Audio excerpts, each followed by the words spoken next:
Assalamualaikum warahmatullahi wabarakatuh.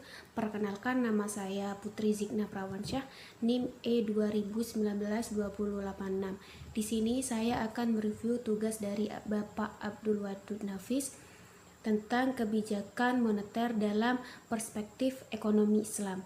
Yang pertama, saya akan menjelaskan tentang pengertian kebijakan moneter. Kebijakan moneter ini adalah seperangkat kebijakan ekonomi yang dibuat untuk mengatur ukuran serta tingkat pertumbuhan pasokan uang di dalam perekonomian negara. Dan yang kedua, saya akan menjelaskan tentang jenis-jenis kebijakan moneter. Yang pertama, kebijakan moneter ekspansif merupakan kebijakan yang diambil untuk meningkatkan jumlah uang yang beredar. Tujuannya adalah untuk mengatasi pengangguran dan meningkatkan daya beli masyarakat. Dan yang kedua, kebijakan moneter kontraktif, yaitu kebijakan untuk mengurangi jumlah uang yang beredar. Kebijakan ini dilakukan saat negara tengah mengalami inflasi. Kebijakan ini disebut juga dengan kebijakan uang ketat. Yang ketiga, tujuan kebijakan moneter, yaitu ada 8. Yang pertama, mengedarkan mata uang sebagai alat penukaran dalam ekonomi.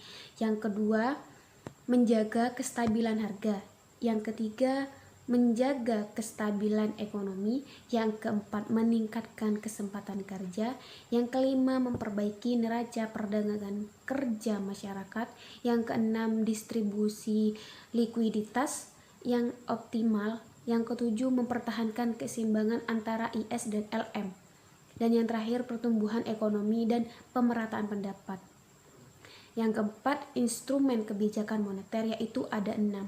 Yang pertama, kebijakan operasi pasar terbuka. Yang kedua, kebijakan diskonto.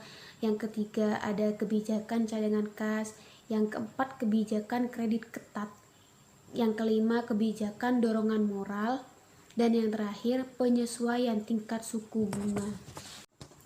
Yang kelima, beberapa nashab instrumen kebijakan moneter dalam ekonomi Islam, yaitu ada 2. Yang pertama, nashab pertama atau iktis haduna. Yang kedua, mazhab kedua atau mainstream. Nah, yang keenam, instrumen kebijakan moneter dalam ekonomi Islam, yaitu ada 8. Yang pertama, nisbatul ihtiyathi.